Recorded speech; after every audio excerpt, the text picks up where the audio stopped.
اعوذ باللہ من الشیطان الرجیم بسم الله الرحمن الرحيم وَلَقَدْ آتَيْنَا إِبْرَاهِيمَ رُشْدَهُ مِنْ قَبْلُ وَكُنَّا بِهِ عَالِمِينَ إِذْ قَالَ لِأَبِيهِ وَقَوْمِهِ مَا هَذِهِ التَّمَاثِيلُ الَّتِي أَنْتُمْ لَهَا عَاكِفُونَ قالوا وجدنا آباءنا لها عابدين قال لقد كنتم أنتم وآباؤكم في ضلال مبين قالوا أجئتنا بالحق أم أنت من اللاعبين قال بل ربكم رب السماوات والأرض الذي فطرهن وأنا على ذلكم من الشاهدين وتالله لأكيدن أصنامكم بعد أن تولوا مدبرين فجعلهم جذاذا إلا كبيرا لهم لعلهم إليه يرجعون قالوا من فعل هذا بآلهتنا إنه لمن الظالمين قالوا سمعنا فتى يذكرهم يقال له إبراهيم قالوا فأتوا به على أعين الناس لعلهم يشهدون قالوا أأنت فعلت هذا بآلهتنا يا إبراهيم قال بل فعله كبيرهم هذا فاسألوهم إن كانوا ينطقون فرجعوا إلى أنفسهم فقالوا إنكم أنتم الظالمون ثم نكسوا على رؤوسهم لقد علمت ما هؤلاء ينطقون قال أفتعبدون من دون الله ما لا ينفعكم شيئا ولا يضركم أف لكم ولما تعبدون من دون الله أفلا تعقلون قالوا حرقوه وانصروا آلهتكم إن كنتم فاعلين قلنا يا نار كوني بردا وسلاما على إبراهيم وأرادوا به كيدا فجعلناهم الأخسرين ونجيناه ولوطا إلى الأرض التي باركنا فيها للعالمين ووهبنا له إسحاق ويعقوب نافلة وكلا جعلنا صالحين وجعلناهم أئمة يهدون بأمرنا وأوحينا إليهم فعل الخيرات وإقام الصلاة وإيتاء الزكاة وكانوا لنا عابدين ولوطا آتيناه حكما وعلما ونجيناه من القرية التي كانت تعمل الخبائث إنهم كانوا قوم سوء فاسقين وأدخلناه في رحمتنا إنه من الصالحين صدق اللہ العظیم الحمد للہ رب العالمین والصلاة والسلام على سید المرسلین وعلى آلہ واصحابہ اجمعین اما بعد۔ سورۃ الانبیاء کا یہ 5واں رکوع ہے جس کی ابھی آپ کے سامنے تلاوت کی گئی۔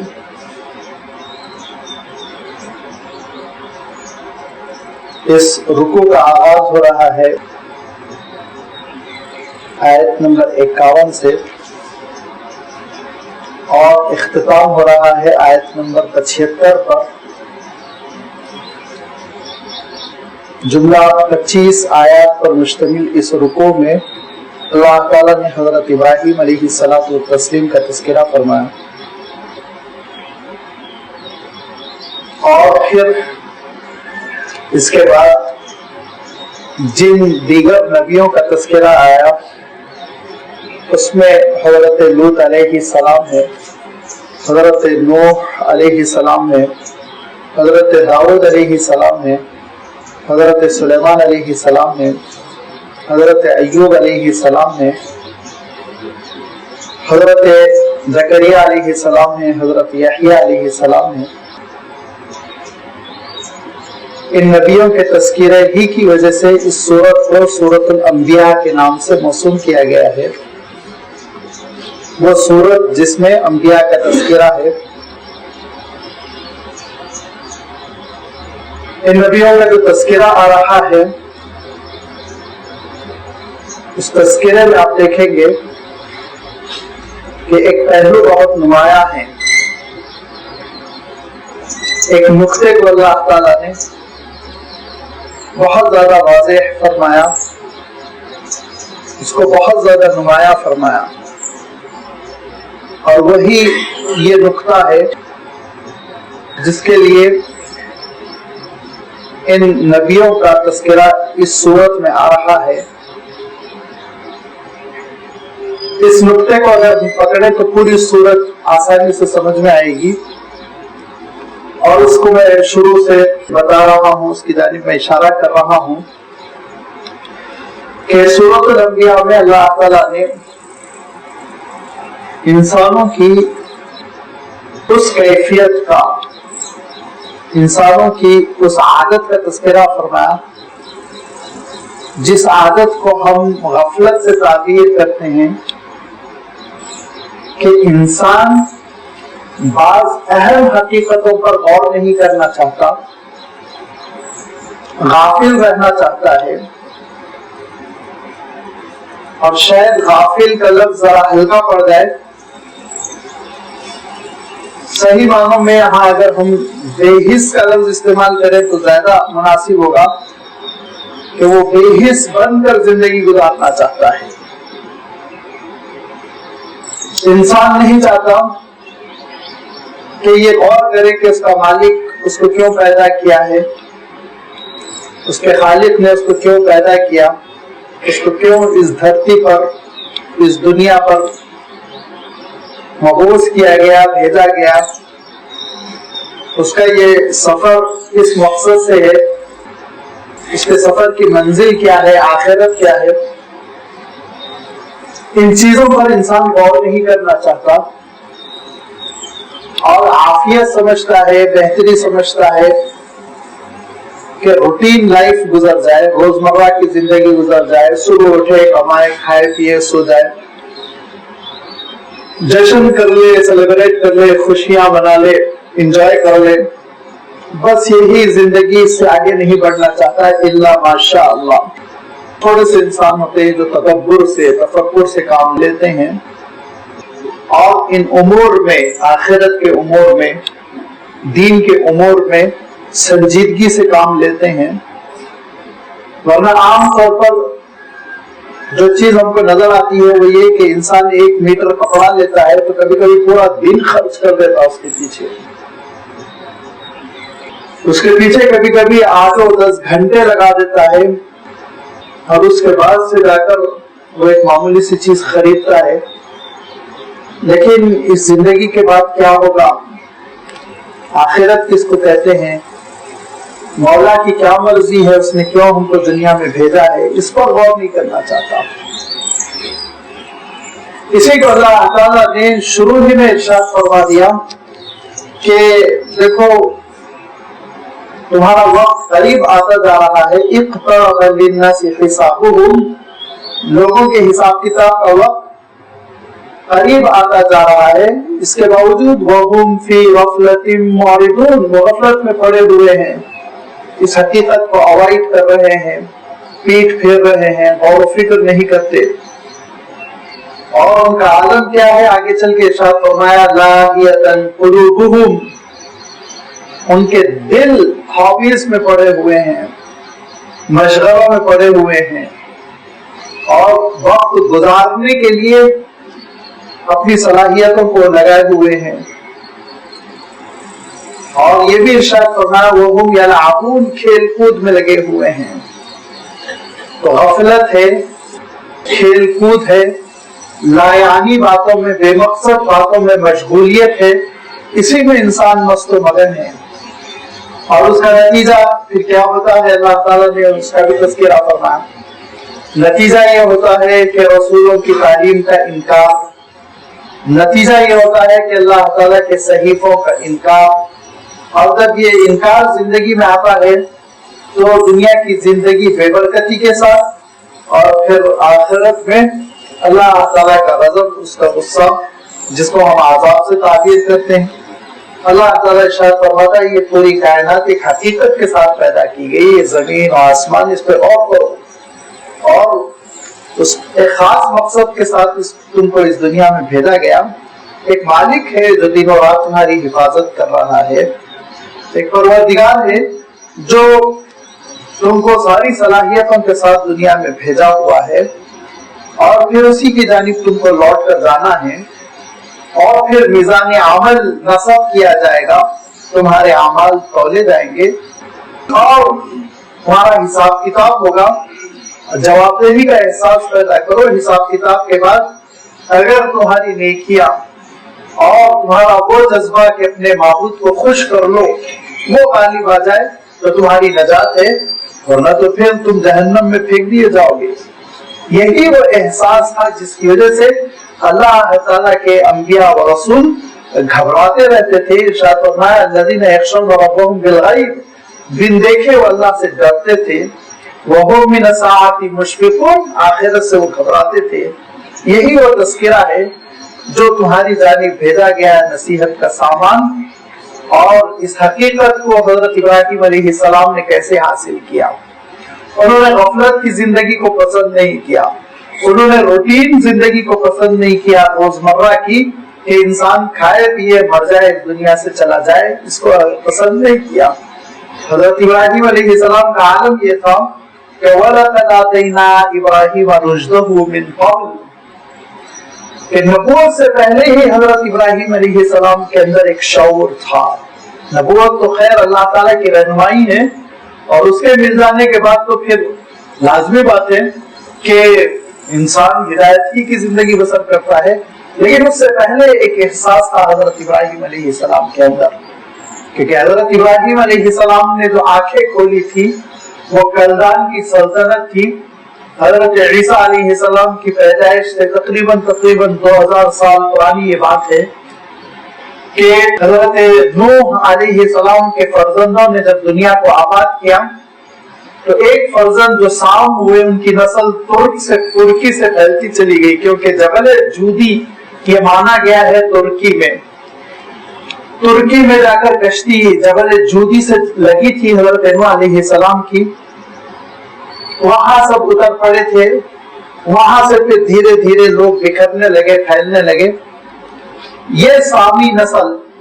پھیلتے پھیلتے عراق میں انہوں نے اپنے قدم جمائے، اور موجودہ دور میں اگر آپ دیکھیں گے تو جو کیپٹل ہے عراق کا بغداد، اس کے جنوب میں اس کے ساؤتھ میں یہ سلطنت آباد تھی۔ مابین النہرین کہتے ہیں، دو نہر دجلہ اور فرات کے درمیان دو آبے جو بھی ہوتے ہیں، ایسے علاقے جس کے دو طرف بڑی ندیاں ہوں تو بڑے زرخیز ہوتے ہیں۔ کلدان کی سلطنت بھی بہت زرخیز تھی، انہوں نے بڑی ترقی کی تھی، اور انہوں نے اپنا کیپٹل بنایا تھا بابل کو۔ اس وقت دو مقامات بہت مشہور تھے، آبادیاں بہت مشہور تھی، ایک تو بابل اور دوسرے اوپر نارتھ میں نینوا۔ یہ اسی کلدان کی سلطنت میں ایک مقام تھا فدار، وہاں حضرت ابراہیم علیہ السلام کی جس گھرانے میں پیدائش ہوئی وہ گھرانہ برسوں سے بتوں کی تجارت کرتا تھا، اور بتوں کی تجارت کے سلسلے میں تحقیق کرنے سے دو باتیں معلوم ہوتی ہیں۔ ایک تو یہ کہ بت کے تاجر وہی ہوا کرتے تھے جو بت کے عاشق ہوا کرتے تھے، جن کو بتوں سے زیادہ دلچسپی، پجاری ٹائپ لوگ جو ہوا کرتے تھے، انہی کو زمانے میں اجازت تھی کہ وہ بت بنایا کریں، بیچا کریں۔ ارکس و ناقص کو اجازت نہیں تھی ان کی اصطلاح میں۔ ایک چیز یہ سمجھ میں آتی ہے۔ دوسری چیز یہ سمجھ میں آتی ہے کہ انہوں نے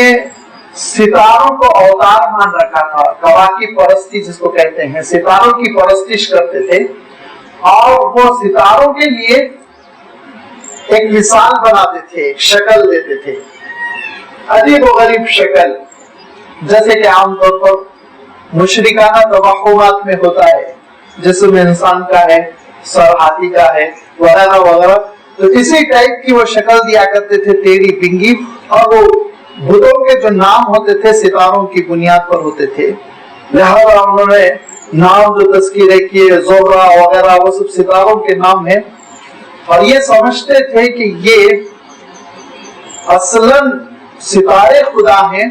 اور یہ ان کے نمائندے ہیں زمین پر، ان کو خوش کرنے سے حالات اچھے رہتے ہیں. یہ پوجا ہوتی تھی. لہذا ہر مہینے 2 مہینے 3 مہینے پر جیسے موسم بدلتا ہے تو موسم کے بدلنے کے ساتھ ساتھ کچھ ستاروں کے یہ سیلیبریشن ہوتے تھے، عیدیں ہوتی تھی، تہوار ہوتے تھے، عام طور پر جس طرح کے شرک میں ہوا کرتا ہے. لہذا معلوم یہ ہوا کہ کسی مہینے بہار کے موسم کے خدا کی خوشی منائی جا رہی ہے، اس کا جشن ہو رہا ہے، اور کسی مہینے جو ہے سردی کے خدا کی، کسی مہینے کھیتی کے خدا کی، طرح طرح کے توقعات سے جو انہوں نے بنا رکھے تھے. حضرت ابراہیم علیہ السلام نے زمین پر بتوں کو اور آسمان پر چمکنے والے ستاروں کو دونوں کو چیلنج کیا اور کہا دونوں کے دونوں جھوٹے ہیں کہ کوئی حقیقت نہیں ہے. اللہ تعالیٰ نے ستاروں کا تذکرہ سورۃ الانعام میں فرمایا، جبکہ اللہ تعالیٰ نے ارشاد فرمایا فلما جن علیہ اللیل رأى کوكبا، رات ہوئی تو ستارہ دیکھا تو کہا یہ خدا ہے. سورج نکلتا ہے تو یہ بیچارہ باندھ پڑ جاتا ہے، ایسے کمزور کو میں خدا ماننے والا نہیں. شام ہوئی سورج ڈھل گیا تو یہ خدا ہے، شام ہونے سے چہرہ چھپا لیا، ایسے خدا کو میں ماننے والا نہیں. یہ حضرت ابراہیم علیہ السلام کا ایک سفر تھا جس کا تذکرہ اللہ تعالیٰ نے قرآن پاک میں دوسرے مقام پر فرمایا. یہاں زمین پر جو بتوں کو انہوں نے خدا بنا رکھا تھا اس کا اللہ تعالیٰ تذکرہ کر رہا ہے، اور یہ ارشاد فرمایا وَلَقَدْ آتَيْنَا إِبْرَاہِیمَ رُشْدَهُ مِن قَبْلُ. رشد عام طور پر اس کا ترجمہ آپ دیکھیں گے اردو زبان میں، اردو ترجمہ اور تفاسیر میں، اور وہ غلط نہیں ہے، صحیح ہے اپنی جگہ پر، ہدایت. اور ہم نے پہلے ہی حضرت ابراہیم کو ہدایت دے رکھی تھی. لیکن لفظ ہدایت بھی عربی کا ہے، تو اللہ تعالیٰ نے یہاں خدا ہدن یہ لفظ کیوں نہیں ارشاد فرمایا اور رشدن کا لفظ کیوں ارشاد فرمایا؟ دونوں میں کوئی فرق ہے، تبھی تو اللہ تعالیٰ نے یہاں پر رشدن کا لفظ خاص طور پر ارشاد فرمایا.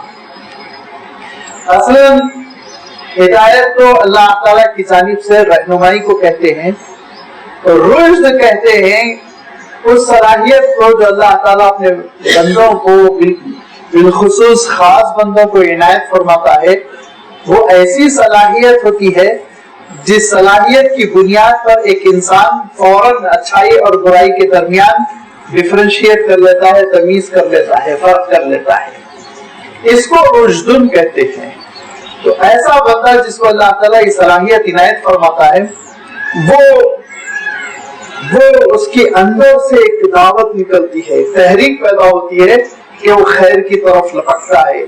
اور وہ برائی سے بچتا ہے، اور اس کے اندر ایک فطرت سلیم ہوتی ہے جو اس کو ہمیشہ بتاتی رہتی ہے کہ یہ بات غلط ہے، اس کی طرف نہ جاؤ. یہ ایک کیفیت ہوتی ہے جو اللہ تعالیٰ خاص خاص بندوں کو عنایت فرماتا ہے، اور دیگر عام انسانوں کو یہ کیفیت حاصل ہوتی ہے، یہ صلاحیت حاصل ہوتی ہے، یہ ملکہ ملتا ہے اس وقت جب وہ نبیوں کی پیروی کرتے ہیں، رسولوں کی پیروی کرتے ہیں. تو بعض چیزیں ایسی ہوتی ہیں، بعض انسان بہت گفٹڈ ہوتے ہیں، بہت پیاری آواز ہے، وہ فوراً گاتے ہیں تو نغمگی کے ساتھ گاتے ہیں، ایسا اللہ تعالیٰ ان کو انٹونیشن دیتا ہے کہ وہ اللہ تعالیٰ کی جانب سے خداداد ہوتے ہیں. اور بعض پریکٹس کرنے سے، ریاضت کرنے سے، محنت کرنے سے یہ چیز حاصل کرتے ہیں. تو یہ دونوں چیزیں ہوتی ہیں. رشد حضرت ابراہیم علیہ السلام کا خدا داد تھا. اللہ تعالیٰ نے یہ صلاحیت ایسی عنایت فرمائی تھی کہ بڑی کم عمری سے حضرت ابراہیم علیہ السلام خیر اور شر میں فیصلہ کرنے لگے تھے. کتنی کم عمری سے اس کا بھی اشارہ آئے گا. اور یہاں پر جو لفظ ہے من قبل، پہلے ہی اس لفظ کی بھی وضاحت ہو جائے گی جب ہم رشدن کا لفظ صحیح طور پر سمجھ لیں. لہذا آپ چاہے تو یہ کہہ سکتے ہیں کہ رشد اس صلاحیت کو کہتے ہیں جس سے انسان تمیز کر سکتا ہے خیر اور شر کے درمیان، فرق کر سکتا ہے اچھائی اور بھلائی کے درمیان. وَلَقَدْ آتَيْنَا إِبْرَاہِیمَ رُشْدَهُ مِن قَبْلُ، اور ہم نے ابراہیم کو رشد و ہدایت دے رکھی تھی پہلے ہی سے، یعنی نبوت سے پہلے یہ چیز مل چکی تھی، بچپن ہی میں مل گئی تھی. لہذا آنکھیں کھولی حضرت ابراہیم علیہ السلام نے کس ماحول میں، کس گھر میں، جس گھر میں بتوں کی پرستش ہو رہی ہے، بت بن رہے ہیں، بک رہے ہیں، اور بت کے لیے دعوت ہو رہا ہے، بت کے لیے نذرانے رکھے جا رہے ہیں، منتیں مانگی جا رہی، کیا کیا ہو رہا ہے پتہ نہیں، یہ حضرت ابراہیم علیہ السلام بچپن سے دیکھ رہے ہیں، لیکن اس کے باوجود حضرت ابراہیم علیہ السلام بتوں سے متاثر نہیں تھے، اور حضرت ابراہیم علیہ السلام بتوں کی طرف رغبت نہیں رکھتے تھے، میلان نہیں رکھتے تھے، دل میں ایک نفرت، ایک کراہیت رکھتے تھے بتوں سے۔ یہ ہے حضرت ابراہیم علیہ السلام کا رشد۔ وَكُنَّا بِهِ عَالِمِينَ، ہم ان سے خوب واقف تھے، اللہ تعالیٰ ارشاد فرماتا ہے، یعنی اللہ تعالیٰ جانتا تھا کہ حضرت ابراہیم میں کیا صلاحیتیں ہیں، اللہ تعالیٰ جانتا تھا حضرت ابراہیم علیہ السلام سے کیا کام لیا جا سکتا ہے، لہذا خونہا اور گروا کے چکنے چکنے پات ہم اردو میں کہتے ہیں کہ ابتدائی سے حضرت ابراہیم علیہ السلام اسی کام کے لیے پروان چڑھ رہے ہیں، اور یہ اللہ کے رسولوں کے ساتھ ہوتا ہے، بچپن سے وہ نبوی مقصد کے لیے اور رسالت کے مقصد کے لیے پلتے اور بڑھتے ہیں، اور اس کے لیے ان کے اندر خاص صلاحیتیں ہوتی ہیں۔ آپ حضور اکرم صلی اللہ علیہ وسلم کی سیرت اٹھا کر پڑھ لیں، بچپن ہی سے حضور اکرم صلی اللہ علیہ وسلم کے حالات بالکل دوسرے تھے، لہذا یہی کیفیت حضرت ابراہیم علیہ السلام کی، غور و فکر کرنا، سوچنا، اور بتوں کی پوجا میں حصہ نہ لینا، اس پر نکیر کرنا، تنقید کرنا، یہ ساری چیزیں حضرت ابراہیم علیہ السلام کے اندر تھی۔ لہذا اللہ تعالیٰ ارشاد فرماتا ہے، اور ہم جانتے ہیں کہ ابراہیم سے کیا کام لینا ہے، ہم جانتے تھے حضرت ابراہیم کو کس مقصد کے لیے کام کرنا ہے، لہذا بچپن ہے حضرت ابراہیم علیہ السلام کا، ابھی 10-12 سال ہی کے ہیں، اس قال لأبیہ کہ انہوں نے اپنے والد سے کہنا شروع کر دیا۔ یاد رکھو اس وقت کو جب کہ کہا ابراہیم نے اپنے والد سے، جن کا نام اللہ تعالیٰ نے دوسری جگہ آزر ارشاد فرمایا، اور تاریخ میں اور تورات میں تاریخ آتا ہے، تاریخ اور آزر یہ دونوں کے فرق کو اس سے پہلے میں بتا چکا ہوں، یا تو زبانوں کی تبدیلی کی وجہ سے تاریخ آزر بن گیا، یا پھر یہ کہ بہت سارے محققین نے یہ ثابت کیا ہے کہ آزر کے معنی ہوتے ہیں عاشق الصنم، بتوں کا چاہنے والا، لہذا مفسرین نے لکھا یہ ان کا لقب تھا، لقب ایک نام ہوتا ہے، ایک لقب ہوتا ہے۔ اب ہم حضرت ابو ہریرہ رضی اللہ تعالیٰ عنہ کو ابو ہریرہ سے جانتے ہیں، ان کا اصلی نام ہمارے سامنے ہے ہی نہیں، ایسے ہی کبھی کبھی لقب اتنا غالب آ جاتا ہے، اتنا غالب آ جاتا ہے کہ اصلی نام سے پردہ ہو جاتا ہے۔ امام غزالی، ان کا نام غزالی چھوڑی ہے، یہ تو ان کا خاندانی نام ہے، اصل نام تو ان کا احمد ہے، حامد ہے، تو یہ نام بہت کم لوگ واقف ہے، لیکن لقب سے ان کے زیادہ واقف ہے۔ تو لوگوں نے کہا کہ آزر کے معنی بڑے پجاری، بہت بتوں کا چاہنے والا، بتوں سے بڑا وابستہ، یہ مفہوم تھا، یہ ان کا لقب تھا، اور ان کے لقب سے وہ عربوں میں مشہور ہوئے تھے، اسی لیے اللہ تعالیٰ نے آزر ارشاد فرمایا، اور اللہ تعالیٰ نے نام ذکر نہیں کرتے ہوئے لقب ان کا اس لیے ذکر کیا کہ اللہ تعالیٰ یہ بتلانا چاہتا ہے کہ دیکھو کیسے ناہموار حالات میں یہ اس طرح سے اللہ تعالیٰ ایک اپنے نبی اور رسول کو کھڑا کرتا ہے کہ جن کے والد ہی وہ بتوں کو پوجنے والے تھے، جن کے والد ہی وہ بتوں کے پجاری تھے، ان کے گھر سے حضرت ابراہیم خلیل اللہ جیسی شخصیت برآمد ہوئی۔ حضرت ابراہیم علیہ السلام نے اس قال لأبیہ اپنے والد سے کہا، وہ قومہ اور قوم سے بھی کہا، حضرت ابراہیم علیہ السلام نے کیا کہا، ما هذه التماثیل التي انتم لها عاکفون، یہ کیا اسٹیچوز ہیں جن کو تم چمٹے ہوئے ہو۔ تماثیل، مثل، مثال، یہ الفاظ آپ سنتے رہتے ہیں، مثل ملتی جلتی چیزوں کو مثل کہتے ہیں۔ تماثیل میں ابھی جو شروع میں بات آپ کی خدمت میں رکھ چکا ہوں کہ اصلاً ان کے درمیان ستارہ پرستی تھی، ستاروں کی پرستش کرتے تھے، کواکب پرستی تھی، اور ستاروں کے ماڈلز بنایا کرتے تھے ٹیڑھے پنگے، جو ذہن میں ابلیس ڈالتے وہ نقشہ بنا دیا، کسی کو جانور کا نقشہ بنا دیا، کسی کو جانور انسان ملا کے ایک نقشہ بنا دیا، اور وہ تماثیل، وہ اسٹیچوز اور وہ بت اس کو چھلتے رہتے تھے، اس کی پوجا، صبح صبح اس کو نہلاتے، نئے کپڑے پہناتے، اور اس کے بعد سے پھر رات کو اس کو سلاتے، اور یہ اس کو خوش کرنے بانسری بجاتے، اور اس کے لیے